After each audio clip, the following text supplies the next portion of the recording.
पाकिस्तान को एक नए निज़ाम की ज़रूरत है, सिर्फ पाकिस्तान को नहीं, क्योंकि हमारा इस्लाम जो है वो सिर्फ मुसलमानों के लिए नहीं है। It's not Muslim specific. रियासत मदीना के बाद दूसरी रियासत जो बनी वो पाकिस्तान है। इसका फ़र्ज़ है इंसानियत को एक नया निज़ाम दे दे। लिहाजा पाकिस्तान का वक्त आ गया। अभी किसी को नाउमीद नहीं होना चाहिए, बिल्कुल मायूस ना हो। अगर हम इस वक्त शिकार हो रहे हैं, हर तरफ से तीरों तफंग हमारे पे चलाए जा रहे हैं, तो इसका ये मतलब है कि हम कामयाब हो रहे हैं, क्योंकि हमारा वक्त आ गया है। हर ज़मान व मकान एक ख्याल के तहत चलती है, एक ख्याल जो बरतर नजरिया होता है किसी ज़माने का। आज दुनिया में कोई बरतर नजरिया नहीं है। उस बरतर नजरिया का नाम इस्लाम है और उसकी वारिस रियासत जो है वो पाकिस्तान है। अस्सलाम वालेकुम नाज़रीन, आप देख रहे हैं आज़ाद न्यूज़ और मैं हूं मोहम्मद इशफाक। नाज़रीन, आज से 6 साल पहले मरहूम जनरल हमीद कुल की एक पेशन गोई जो आज सच साबित हो गई है कि जब इमरान खान की हुकूमत आएगी तो अवाम इस निज़ाम से दिल बर्दाश्ता हो जाएगी, घबरा जाएगी और फिर इमरान खान इस तमाम निज़ाम को लपेट देगा और आपको वो तकरीर सुनाते हैं, वो पेशन गोई सुनाते हैं जो आज से 6 साल कबल मरहूम जनरल हमीद कुल ने की थी।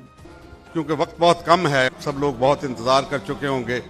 हमारे अंदर बिजनेसमैन बैठे हुए हैं।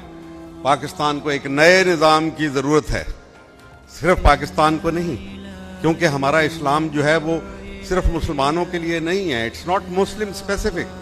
ये ह्यूमैनिटी के लिए है, वरना हमारा रब रब्बुल आलमीन क्यों कहलाए। और हमारे नबी करीम को अल्लाह ने खुद लक़ब दिया कि नबी तुम रहमतुल लिल आलमीन हो। तो ये सभी के लिए हमारा जो एक मिशन है, और इसके ऊपर जो फाउंडिंग फादर्स है पाकिस्तान के, उन्होंने ये बात कह दी थी। कायदे आज़म ने अपनी जो आखिरी तकरीर 1 जुलाई 1948 में की, उसमें ये बात वाज़े कर दी कि पाकिस्तानी कौम को एक मिशन दिया गया है कि आपने इंसानियत को एक नया निज़ाम अता करना है। और हमारे आइन के अंदर, हमारी करारदाद मकासद के अंदर ये सारी चीज़ मौजूद है। अभी मैं तकी उस्मानी साहब से बात कर रहा था, वो जस्टिस भी रह चुके हैं सुप्रीम कोर्ट के। आपने पता नहीं किसी ने उनका जस्टिस से बात नहीं, खिताब नहीं, मुखातिब नहीं किया। लेकिन आज हमें ज़रूरत यह है, जिसको मैं नर्म इनकलाब कहता हूँ, कि आप अपने आइन के ऊपर अमल करवाएं। आइन में सब आपको नज़र आता है, लेकिन हमारा हाकिम आला अल्लाह है। और अगर आप अल्लाह की हाकमियत को कबूल कर लेंगे, जो आइनी तौर पे आपका फ़र्ज़ है कि आपको कबूल करनी चाहिए, तो फिर अल्लाह का आइन, अल्लाह का कानून वो कुरान के अंदर आ चुका। और नबी करीम सल्लल्लाहु अलैहि वसल्लम ने जिस दिन कहा कि आज के दिन ऐ लोगों तुम्हारा दीन तुम पे मुकम्मल हुआ, वो बात वहाँ ख़त्म हो गई। अभी लेकिन रियासत मदीना के बाद दूसरी रियासत जो बनी वो पाकिस्तान है। इसका फ़र्ज़ है इंसानियत को एक नया निज़ाम दे दे।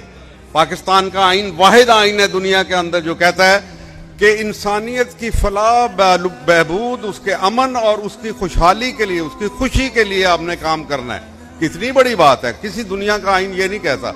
अमेरिकन की खुशी के लिए करते हैं, बरतानवी के लिए करते हैं, इंडियंस अपने उनकी खुशी के लिए, लेकिन हम इंसानियत के लिए करते हैं। लिहाजा ये वो चीज़ है जिसके बारे में अगर आज करके दिखा दें तो फिर अल्लाह ताला हम पे मेहरबान भी हो जाएगा। और फिर अल्लामा इकबाल ने इसके लिए कहा था कि हफ्त किश्वर जिससे हूँ तस्खीर बे तेगो तफंग, तू अगर समझे तो तेरे पास वो सामान भी है। यानी मिसाल पेश कर दे, लेकिन कौन मिसाल पेश करेगा। क़यादत के इस फुकदान में, इस जहाँ पे इतनी मायूसी और नाउमीदी की फ़िज़ा हो कि गालिब का वो मुझे याद आ गया शेर कि संभलने दे अरे ए नाउमीदी, क्या क़यामत है कि दामाने ख्याले यार छूटा जाए है मुझसे। यानी इंतहा है नाउमीदी के। लेकिन मुसलमान के लिए नाउमीदी गुनाह है। हमारी उम्मीद कायम है। अल्लाह ताला हम पे मेहरबान है। तारीख़ ने एक नई करवट ले ली है। जो मुतहारिब निज़ाम थे वो सारे डूब गए और इत्तफाक से हमारी दहलीज के ऊपर डी गए। हमारे बिल्कुल सामने साथ वाले मुल्क में, पाकिस्तानी अफगानिस्तान के अंदर, ये दोनों निज़ाम शिकस्त खा गए। और जो मैदान शिकस्त में शिकस्त हो जाती है, उसके जबड़ों में से, शिकस्त के जबड़ों में से आप फतह नहीं निकाल सकते। मगरिब अब उसके अंदर से फतह निकालने की कोशिश कर रहा है, हमें लड़ा के, एक दूसरे के साथ लड़ा के। मैं इसके ऊपर बड़ी तफसील में जा सकता हूँ, لیکن میں یہ نہیں کہہ رہا صرف، جو ان کا سب سے بڑا گرو ہے انٹلیکچوئل بھی اور یہودیوں کا سب سے بڑا رہنما، ہنری کسنجر کی نئی کتاب آئی ہے حال ہی میں، کوئی 4 مہینے پہلے، یہاں نہیں ملتی، میں کہ امریکہ سے مجھے ایک دوست نے بھجوائی. وہ کہتا ہے، اس کے کتاب کا نام ہے دی ورلڈ آرڈر. اب وہ کہتا ہے اسلام کو اور کنفیوشس چائنا کے لیے کہتے ہیں نا کہ اس کی سویلائزیشن کو شامل کیے بغیر تمہارا نیا ورلڈ آرڈر تعمیر ہی نہیں ہو سکتا. یہ ورلڈ آرڈر نہیں ہے، یہ ڈس آرڈر ہے. وہ کہہ رہا ہے کہ یہ ڈس آرڈر ہے، اور ہم دیکھ رہے ہیں اس کی نشانیاں دیکھ رہے ہیں. لہذا پاکستان کا وقت آ گیا. ابھی کسی کو نا امید نہیں ہونا چاہیے، بالکل مایوس نہ ہوں. اگر ہم اس وقت شکار ہو رہے ہیں، ہر طرف سے تیر و تفنگ ہمارے پہ چلائے جا رہے ہیں، تو اس کا یہ مطلب ہے کہ ہم کامیاب ہو رہے ہیں، کیونکہ ہمارا وقت آ گیا ہے. اور جس کا وقت آ جائے، وہ کہتے ہیں کہ nothing is stronger than the idea whose time has come. ہر زمان و مکان ایک خیال کے تحت چلتی ہے، ایک خیال جو برتر نظریہ ہوتا ہے کسی زمانے کا. آج دنیا میں کوئی برتر نظریہ نہیں ہے.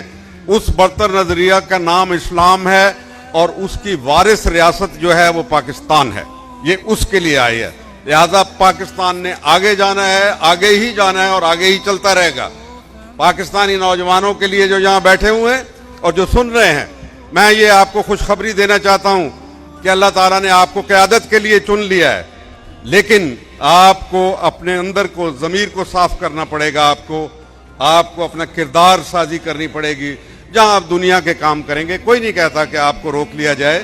آپ ڈائنامزم دکھائیں، اپنی ترقی کریں، بڑھیں، آگے کمائیں، روزگار پیدا کریں، بہت سی خواہشیں پالیں. کوئی حرج نہیں اس کے اندر، بے شمار خواہشیں. لیکن میں بہت سی اور باتیں کرنا چاہتا تھا، لیکن وقت کم ہے، تو میں صرف اس دعا کے ساتھ جو علامہ کی ایک دعا تھی کہ تیری خودی میں اگر انقلاب ہو پیدا، عجب نہیں ہے کہ یہ 4 سو بدل جائے. تیری خودی میں اگر انقلاب ہو پیدا، عجب نہیں ہے کہ یہ 4 سو بدل جائے. اور تیری دعا ہے کہ ہو آرزو تیری پوری، میری دعا ہے تیری آرزو بدل جائے.